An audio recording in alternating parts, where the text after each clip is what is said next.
This exam application tutorial is looking at the uses of radioactivity. The question for 6 marks: evaluate which radiation would be most suitable for measuring the thickness of paper.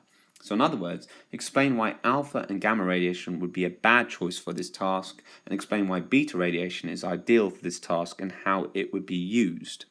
Well, firstly, alpha radiation will not travel through paper as it's too large.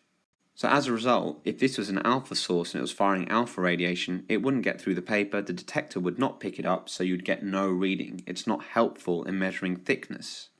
Gamma radiation is very penetrating, so it'll give you a very high reading that doesn't vary. In other words, all the gamma would get through and you get a constantly high reading, again not useful for measuring thickness variations.